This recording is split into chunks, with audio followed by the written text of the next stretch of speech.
Hi there. My name is Michelle Nicolo Prentice, and you're listening to Mama's Lullaby podcast, where we celebrate you and your journey to and through motherhood, the good, the hard, and the scary, giving you a place to be nurtured and mothered. You deserve it. Welcome. Hey guys, it's Michelle. Please hit that like button and be sure to subscribe so we can keep you up to date on all the latest podcasts. Hello and welcome to another episode of the Mama's Lullaby podcast. I'm Michelle Nicolo Prentice and you are in my kitchen with us, with my friends. I'm so excited to share them with you today. If you've never seen one of our podcasts before, we have a couple of goals with Mama's Lullaby podcast. We want, number one, to celebrate you and your journey to and through motherhood, however that shows up, whatever that looks like. We just want to honor you and let you know that you are important in what you do, and we support you and we really see you, okay? Because we've all been there in some form or fashion. The second goal of Mama's Lullaby podcast is to bring to you people that have been there, done that. To bring to you professionals with hopeful information that would be helpful to you in your emotional and mental care, your health care, even just to not feel so alone, like you're not the only one that experiences that, so that's some of the goals of this podcast. And if you like what you see here, please like and subscribe and share with your friends so we can get in front of more mamas. But without further ado, I want to introduce to you my friends here, that we have some very special guests today. To my left, she came all the way from LA for this podcast filming. This is my friend, her daughters all lived here about 10 years ago almost? Gosh. Something like that. Yes. Yeah. Something like that. Marilyn Calvillo, and we'll talk about that a little bit later. And over to my right is Rebecca Porter, and she is a doula, and a mother of 10 children. So we're going to talk to Rebecca about what she does and how she survived having 10 children and all that stuff, and how she looks so amazing still and has all this energy. That's what I want to know. So without further ado, I asked Marilyn to be here with me because her daughter is just getting newly pregnant. She's far along? 4 months? My oldest one, she's just going into her second trimester. Yeah. So that's cool. So I'm like, this is perfect. You can help me ask questions. The sick part. Yeah. I normally have my host here, which is my bonus son, BJ Jennings, but he couldn't be with us today. So it's me being the host today. So Rebecca, tell us a little bit about you, your story, how this all happened. It's a long story, but that's a great question. We'll condense it a little bit. So yes, we've lived here in Nashville, I guess almost 20 years now. Okay. And when we moved here, we only had 6 kids. Okay. So just a few. Only 6. But I will say, my journey to being a doula, which, just to clarify for a minute, as a doula, I'm not doing anything medical. Mm-hmm. So I'm not a midwife, I'm not a doctor, and I do not deliver babies. I get that question so many times. Mm-hmm. People actually call me all the time. I hear you're a birth center. I'm like, I'm not a birth center. Okay. We're just walking through the journey with moms, helping them know their options. Okay, great. So I think my journey began with my first one. Okay. My oldest is 30, and my first one, wonderful. I was so excited to be pregnant. We were young and married, and it was so great. Everything was wonderful. Pregnancy was wonderful. And then I started bleeding at 35 weeks, and then I went to the hospital. I had a baby 2 hours later. Oh, wow. So shocker. And ultrasounds has said it was a girl, and it was not a girl. Mm-hmm. So there was a lot of things to deal with. And then he had his own issues and had to be life flighted to another hospital. And so I just had a lot to deal with. Mm-hmm. And I remember going home and feeling so alone and just lost and going, I don't have a baby. I was convinced that they'd switch babies on me because where's my girl? I wouldn't even go see my baby. Wow. My mother came out and she's like, you're going to see your baby. I was like, that's not my baby. They've stolen my baby. As not, a little sleep deprived, had a baby. It's a lot of things going on, but there was just a lot to navigate. And then a baby in the NICU and a first time parents and depression set in. There was so much going on. And I did feel so very isolated and so underprepared. I did my childbirth classes. We were ready to go, but it wasn't enough. And so from that kind of stemmed into that desire to help other women, realizing how many holes there are in our support system and our medical system, and how it's just failing so many parents so much, and things are changing. So that kind of just grew in me over time. And I started helping neighbors and friends, and it grew on and on and on until eventually one year I was the actual doula for my best friend's birth. And it was beautiful. And I just, so redemptive. And I was like, this is pretty cool. And then she, vice versa, came to be my doula at my birth. And she made me laugh the whole time. And so it took a very negative situation. Once again, another preterm labor, another very negative situation, but because of her presence, and her kindness, and her just funniness of it. My favorite point was when she's on this birth ball, and she's altitudinally challenged. Okay. So she was on this birth ball for my size. And so it's a larger ball, and she got on it and she went to fall over. And I just started to laugh, and I said, I can't call my nurse if he, please help me. My doula needs to be picked up off the floor. She's falling and she can't get up. Yes. But what a difference change. Great. Yeah. She really did change it for me. And so then that's grown and grown and grown. And so now, like, I have 30 years of birth work, childbirth education, all kinds of things under my belt. And so it's really grown in that I do not only birth, I do postpartum, I do loss support, walking moms through that journey. I'm a licensed massage therapist, so I do a lot of work in body healing and helping the emotions and the body experiences kind of come out and change and rewrite the story. So it's a beautiful journey, kind of God's taken me on through this whole time. Amazing. This is exactly what I want on this podcast. Yeah. Because what you were talking about, Huge the holes resources. in our care, in knowing what to do. I mean, you think when you have a baby, you think, oh, well, everything's going to be perfect. And I think the most challenging thing is when you have an idea of what it's supposed to look like, and then it doesn't turn out that way. Right. Like you said, that depression. Right. It's really, and there's no one there, generally speaking, that can help you through that. I don't even think they think about that, right? No. It's not in that model.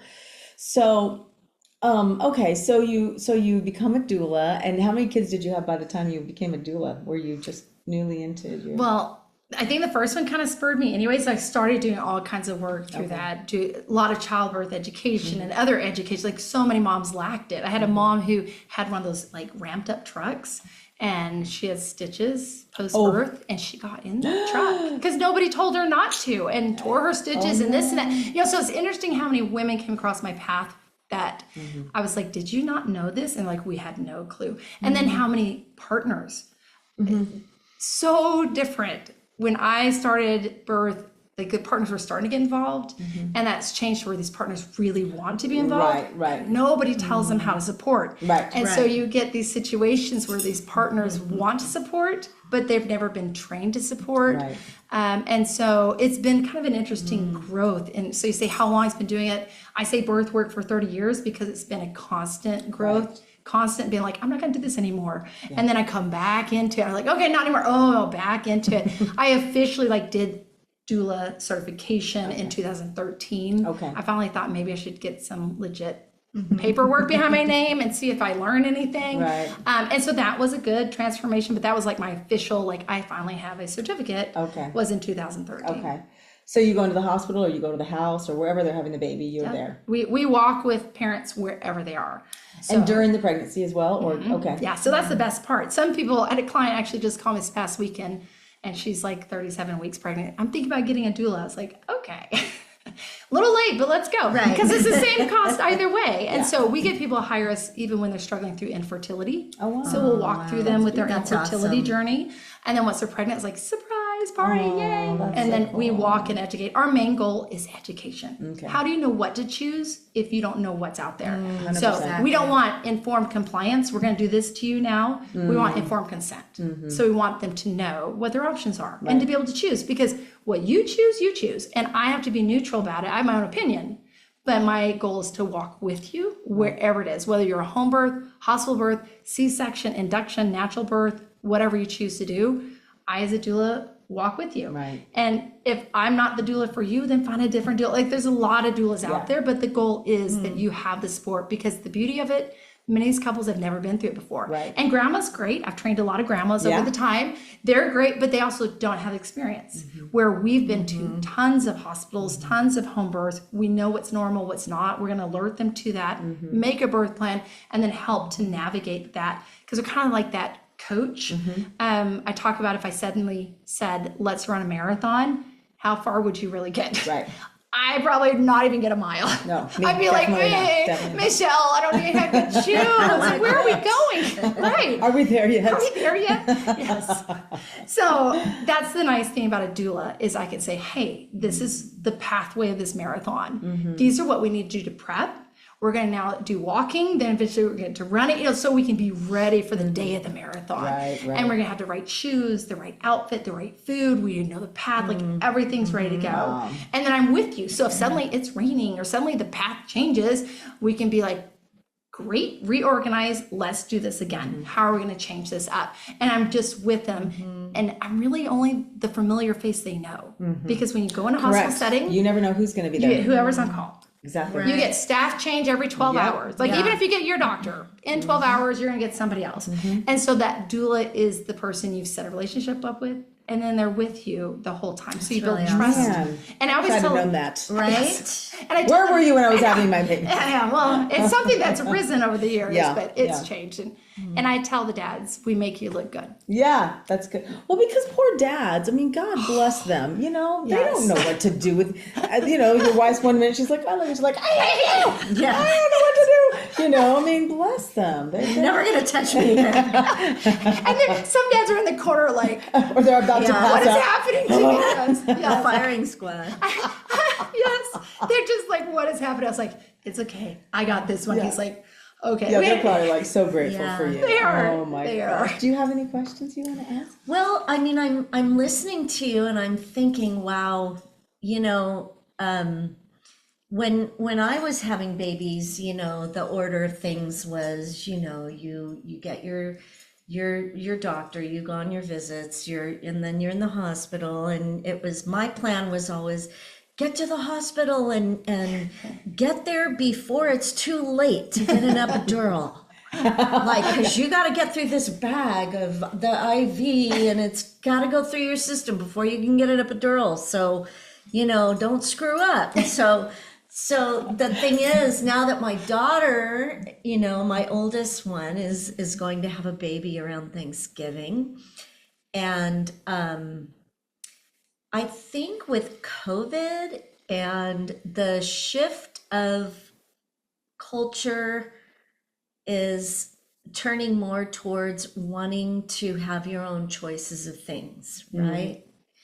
And with all of the vaccines that they are now requiring mainstream, If you don't I want that. believe that there's hard to- 84 vaccines before they're 2 years old. Yeah, there's a lot. I don't want to misinform or Yeah. put the wrong information out there, but it's a lot. And my daughter and son-in-law really want to be in a situation where they do feel like they can have their freedoms and not feel like when they're having their baby that they also kind of have to have their fists up in the hospital going, don't do this to my baby, don't do that. Right. Like, they don't want to be in this power struggle. Right. Yeah. Time come. And so she's a pretty brave girl and kind of says that she has a high tolerance to pain. So we have decided to go the midwife doula route At home birth. at my house. This will be fun. In a very sweet be part of beautiful. our home that we're remodeling it at this point, and she's walking through there going, yeah, this is where I want to be. This is where I feel peaceful. This is where she feels empowered and that she'll be able to relax and work with her body, as opposed to going to a hospital, laying down. Physiologically things really shift. having a home birth versus being in a hospital. And again, you know, you have your expectations, but a lot of life is learning how to manage our expectations, right? And having that plan B, and not being disappointed, like you're going to do the best that you can through each decision. Right. And so it's wonderful for me to meet you and realize what the role of a doula is, because in my mind it was all about helping them through the labor pains and breathe, rubbing their back. Exactly. We do a lot of that. I mean, all of that, and I believe we have found already a wonderful midwife that my daughter's comfortable with. But as far as a doula, learning how much more you guys do. And, I had no idea. And informing people, because when you have information, you're that much more empowered, which makes you feel that much more, I think, relaxed and just confident, right? Right. That A, B, or C, it's like this could happen, that could happen. And I mean, being that this is new for our family, it feels like a little bit like we're jumping out of a plane. But because it wasn't what you did. I want to have a couple of parachutes. Yes. Right? Yeah, of course. Yes. Of course. Yes. The grandmas are always a little bit like, okay, but now are we close to the hospital if we need to go? Well, so in my daughter's situation, she was having home birth. We had it all ready to go. And then the baby went transverse. And then she did everything natural she could do to turn. She would not turn, which my daughter did that to me too. When I was pregnant. So I ended up having a C-section. She ended up having to go to the hospital. And she had to recalculate her feelings, her thoughts. Oh yeah.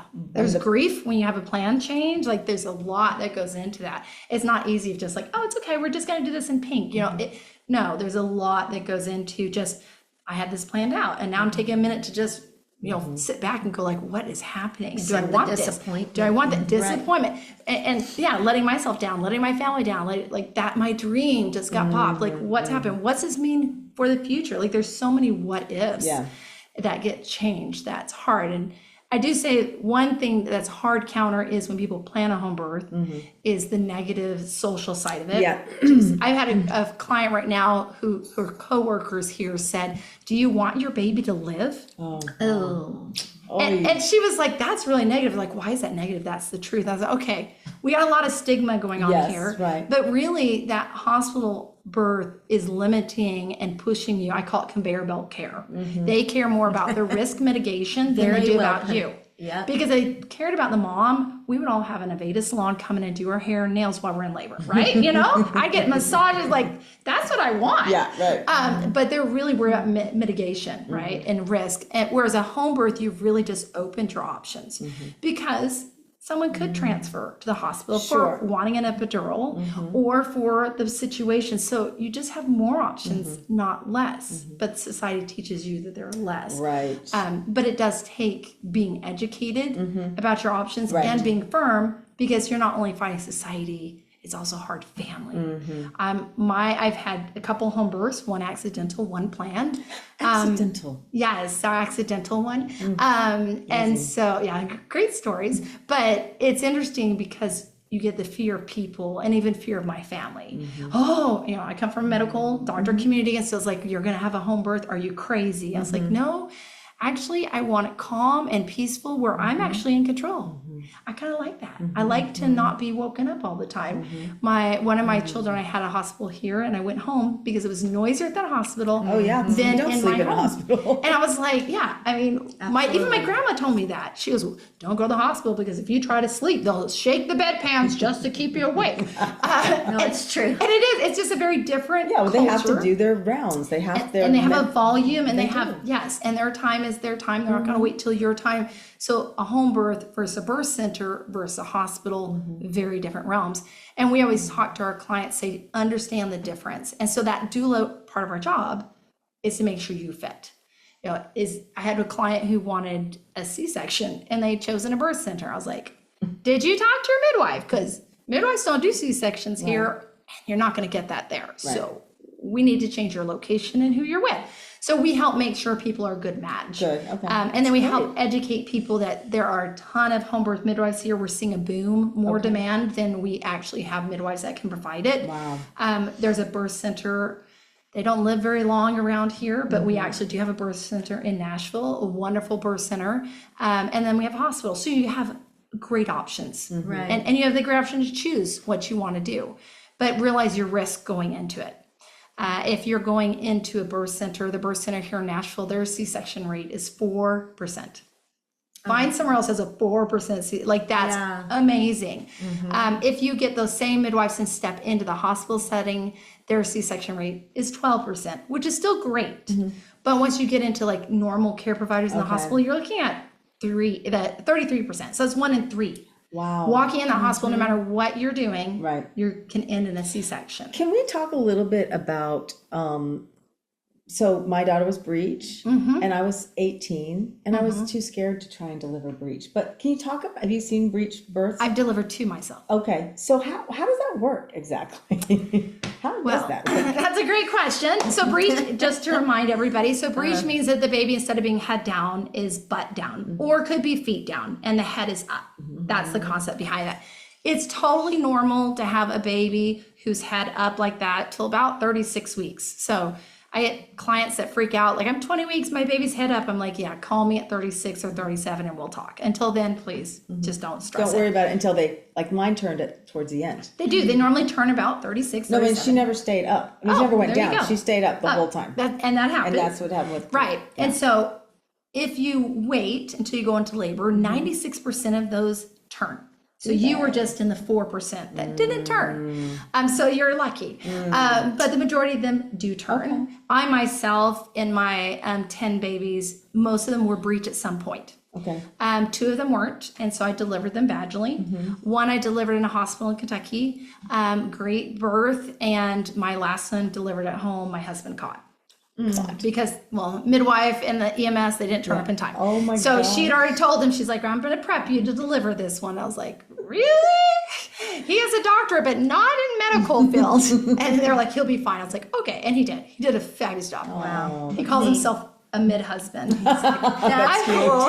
He goes, I delivered more breech babies than most people have. So cute. But the funny thing is for some reason our society decided we're going to stop teaching breech births. Yeah. And that will give us less breech births. Okay. Okay. So how do they deliver a breech birth? Right. So really, here in Nashville, if they know you're breech, they're going to push you to a C-section. Sure, of course. But I tell parents all the time, they have options. It's your body. You choose. No one can force you. So what happens if a baby is born breech? What it are comes the out. It comes out. still So the head. comes So out. is the worry that the heads or the shoulder? Yeah. What's the worry What's the about a worry? breech birth? The worry is unskilled providers. Okay. So what is the skill that needs to, I'm curious to know, like, how do you do this? Like, Right. what makes it possible to deliver breech Right. versus what? Right. So the concern more is like, are we gonna get something stuck? Are we gonna get a part of the body out while part of the body's in? You know, like there's complication concerns. Generally speaking, they're fine. They have certain parameters, like they like a mom to be a second-time mom. Okay. They like the baby to be under 8.5 pounds. They like the baby to be frank breech, which means its feet are up by its face. Okay, Because so that kind of protects the cord idea rather than footling or complete breech with 2 feet down. So they have their preferred ways, but ultimately it comes back to the provider. If you have a provider who's never delivered a breech, they probably should not be my provider. And so it really, their rule of thumb is to look at the mom to kind of assess for what's normal, what's not normal. Generally speaking, hands off. When a breech mom delivers, you let her deliver her baby. You let her dictate position. You let her dictate the pushing, the power, everything behind it. How many providers like doing that? They're going to be like, can I just help a little? Can I pull a little? No, and that's where you And get it's in trouble. because why? Because they're afraid that they won't get the head out eventually, or Yeah. And then what happens if the woman can't get the head out? Then They what do worry about the baby dying. Okay, all right. Right. But I mean, I had a client I went with to in the hospitals here. She had a perfect scenario. Second time mom. She was 9 centimeters, water still intact, baby frank breech with a provider that could do a breech birth. The hospital's against it. And so she, in the end, rushed her into a C-section before the baby was born. And the doctor quoted head entrapment to me. So I went home and researched it. If I deliver vaginally, my risk of head entrapment is 7%. So like head kind of getting stuck or caught in some way. But if I'm in a C-section, it's only 5%. So 7, 5. 2% difference. Wow. And really? yes. And a C-section for breech is very different than a C-section for head down. Most people don't look into what a C-section entails, like nurses putting hands in the vagina, pushing the head up, while a nurse is on top pushing the butt of the baby while the doctor's pulling the head through. Like, it's I a have lot no of body. idea what's happened to me. Yes. I've had 3. You just feel tugging. You feel a lot of tugging. There's a lot of body trauma that happens. And it's just like, Yes. here's the baby. It's like, oh my God. Because they're pushing up, pushing down, doctors pulling, and that baby gets a lot of tissue changes happening. And when you have a breech, it's different because you got a butt. And there's not really something for the doctor to grab to pull out this little hole. And then the nurse can't push on the baby's head because the baby's head just goes like this. You can push on a butt. Right. You can't push on the head. So in that case, when you're doing, natural childbirth at home, you're saying that it's better to just kind of not be interfering too much with outside pressure and let the mom's body and the baby adjust to that. I believe in the physiology of birth. And they'll put their little hands down or whatever. Like when I had my 3rd baby, my youngest, Emma, has an ear fetish like this. She wants to play with it. She does like to touch ears, and she likes to do ear candles a lot. So she's like up like this. We did ear candles when she was here. She did this, and she was doing that in the womb. Oh, interesting. And so the doctor, because her little arm was up like this, had to go in and pinch her little arm to make it come down because he was worried about nerve damage. Interesting. So I'm wondering, in a breech thing, are they also worried about nerve damage and like some limbs being too stretched or however it's, I'm sorry. I don't need to act this out, but that's, she's being born. She's Italian. She's like, I can't help. I have to use my hands every day. Come on, keep going. I like the birth. Keep going. Let me know you're all the way out. Hands off. So anyway, I mean, that was probably the hardest thing I went through giving birth was when they had to kind of reach up and I bet. make her manipulate. Yeah. That would be very painful. Yes. To have someone's hand all the way in there. And that's especially at that point my husband left the room. The doctor was like, you might want to go have your little snack right now. Like, time for your snack. How did you feel having him leave the room? Was that? Oh, I felt fine about it. Okay. I think that we do have to give grace to husbands and whoever is there in the room with you, supporting. I don't think that you can, again, managing your expectations of a person. Like when we went to go meet my daughter's midwife, she said, I know that, your daughter has invited you and her mother-in-law into the room, but she goes, depending on your energy, and that's one thing I wanted to ask you too, how I need to behave.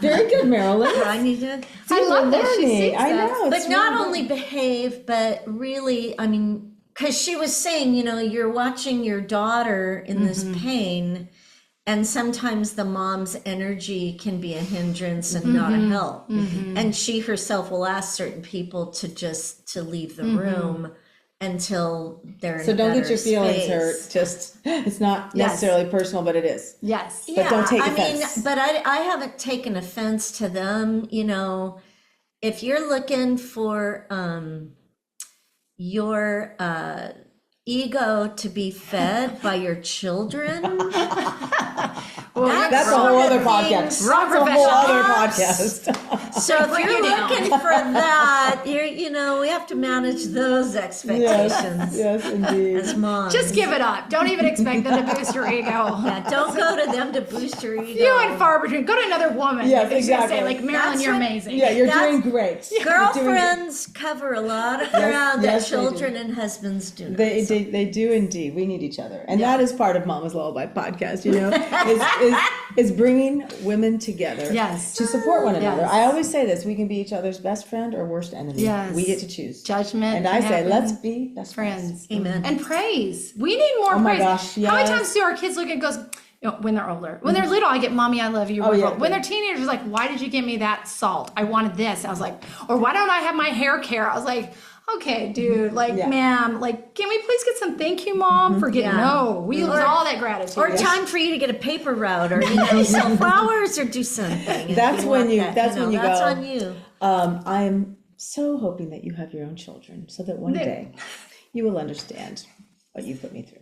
And may God give you 6 of you. 6 of you times. So you understand. Yeah. But Marilyn, I do want to kidding. speak to you in that sense that we do need to give grace to everybody in the birth realm, whether it is at home, whether it is in the hospital. You've got staff that have life. Sure. You have a midwife who has her own life, her own experience. You have grandmas with their experience.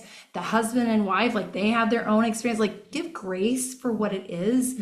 I think that's where we've seen a lot of issues when someone's had an expectation and tried to hold something Yes. to it. Oh, Like, man. you're my husband, you have to stay here and hold my hand. And I look at them as a doula, and I'm like, actually, he's got to go get something from my car, and I will hold your hand. And so we try to give him grace, because I'll see that dad go like, I could go get his food if you want. No, you're going to stay here with me. And I was like, you really want to go out? Because a lot of times you can feel helpless. Yes. Like a dad, a young Right. dad. And especially it's, my son-in-law is very supportive. He's the dad that wants to go to every appointment with her. Love it. I can imagine. He is very in support of doing a home birth. His mom was actually a lactation specialist. Oh, that's great. I didn't know that. So they have a lot more knowledge in this realm than most, I would say. And it's funny because my husband is the one, when Dominique started talking about doing a home birth, he ran into a friend of his and they started talking, and I guess his friend's daughter had 3 at-home births. Wow. She had her first one in the hospital, and they were really pushing the vaccine, and that's what made her decide to do home. And she said she wouldn't do it any other way. So it's kind of neat that the Lord provided that for my husband too, like a buddy in the construction world that was saying, he kind of put a stamp on it. Yeah. Because I don't think we would have been as gun-ho, or I wouldn't be as gun-ho if my husband was totally like, this is a bad idea. Yeah. Yeah. Well, that little it doubt, helps. that little seed of doubt can Yes. really be powerful. Right. Whether it's from partner or mom or grandma. Anyone or for that aunt matter. or- People tend to want to tell you their horror stories, right? It's like, I'm sure you've experienced this when you're pregnant. Sometimes they want to tell you their horror stories. It's like, please don't do that to people, because you don't want to plant seeds, number one, and we never know what's going to happen. I'm glad I didn't know the things that were coming for me, but you get through them. Right. And when you have the right kind of support, like what you're doing, it's so wonderful. You get through. I could talk to you all day long, I know, and I would this love could to have run you back long. again. But we do have a certain amount of time here. But let's talk about your birth center that you're having, or you do. What do you? What do you like, call what- it? Sorry, what is not, it? It's like- okay. Let's redo that. Let's talk about this new center you're creating. Tell me what the name of it's going to be, and tell me what it's going to be about and how it works. Well, awesome. Thank you very much. Well, it's going to be called Birthing Well. Okay. It's going to open up in Smyrna. Okay. And we're in process, so excited about it. And it's just a thing that kind of God has opened for us, provided a way for it. But the idea is that we don't really have a space for pregnant women and postpartum women to kind of come in and be, or even grandmas who want to kind of like, can we just talk? And so we just want to make that birthy place where everybody's welcome. We find people get turned down even from yoga or rec center stuff because they're pregnant or they can't work out. It's very interesting. They feel isolated, especially postpartum. Okay. So at our center, we will have yoga classes. So prenatal, postpartum, mommy, me, yoga. We also want to have partner yoga, so that kind of bond, Love it. bring your partner in, let's work through some different things. And also massage, childbirth classes. We're going to have stretch sessions, cranial sessions, lactation group, like kind of anything you can think of in that realm. supportive of- Products, etc. Just just that option. We'll have a resource book of all kinds of different resources around the area. So you come and thumb through it and find stuff because there's so much around here.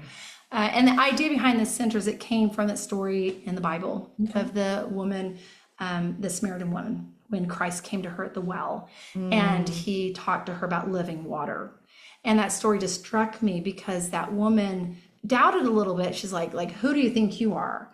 And when he said, I am Christ and I can give you living water, like she touched me, but she like instantly believed and was so joyful that she just left her vessel, her purpose, and went to tell her friends and bring them through. And I thought through that story and how much it touched my heart that he has that living water. And we live in a society where everybody's like scarcity and fighting, and there's so many wonderful people around here that want to lift and talk and share and heal. And I thought about that. What if we had a space that the goal was healing? You could come, I don't care who you are, but you're accepted. It's a place of healing and just a breath. It's safe from the world. You can just sit here. You might be upset you're pregnant. Well, let's just talk about it. Southern style, we got couches, we're just gonna hang out. I love it. And postpartum, like if you just wanna get out somewhere, like bring your baby and come here. We'll just hold babies, we'll just talk, we'll just, just be women. Where is our community? Amen. We desperately need it. We have 1,000 Facebook friends, but where are our people? That's right. Yeah, that is you are. And when I talked to Rebecca the other day, and I was telling her about Mama's Lullaby, and my mission with Mama's Lullaby is to bring community together. Moms, sage moms, grandmoms, new moms, wannabe moms that, we had a gal here on the last podcast filming where she's had 5 miscarriages and she hasn't been able to bring a live baby to term. And so she created a thing for women like her who, and because there's no, we were talking about this, when you lose a baby, there's no, burial, there's no funeral, you just go home and you just deal with it. And life moves on and you wish it would freeze while you grieve, and it doesn't. Exactly. And nobody wants to talk about it. No. Yeah. Nobody wants you to talk about it. It's They're uncomfortable. like, move on. Yeah, come on, it's over. Get better. You're Stop survived. crying. It's nothing, And so anyway, this is so beautiful what you're doing, and I, one of our goals is to bring this music to every mom that we can. So we are committed to making sure that your beautiful center has Mom's Lullaby music. Thank you.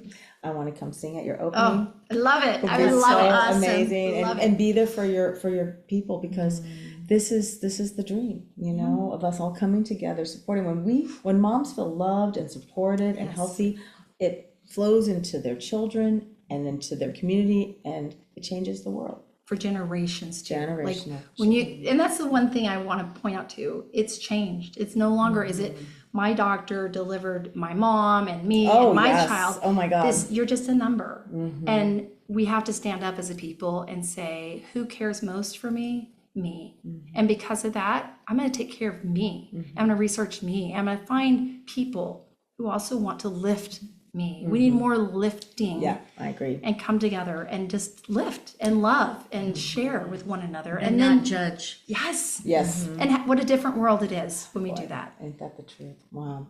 Thank you so much, Rebecca. Thank you, and Michelle. Thank you, Marilyn, for being here. And thank you for being, I hope this was helpful. I hope that there's something in here that really, really gave you some understanding, or you can relate to, or you like, oh, good idea. And if you're in Tennessee, in Nashville, what is the name of your center going to be? It's Birthing Oh, that's right. Well. Birthing Well.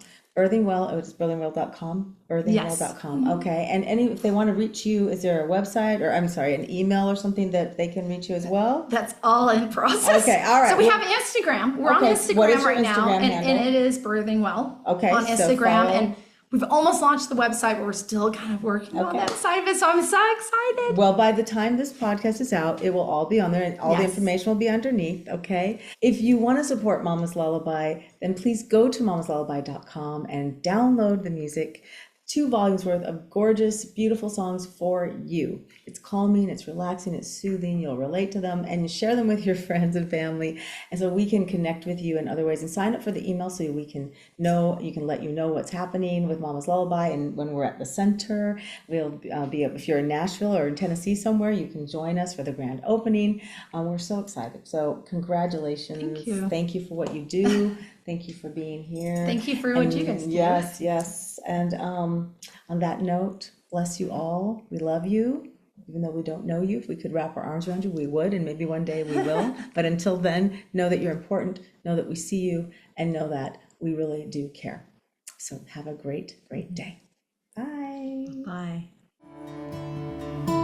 Touching, feeling, falling, really beautiful, my beautiful child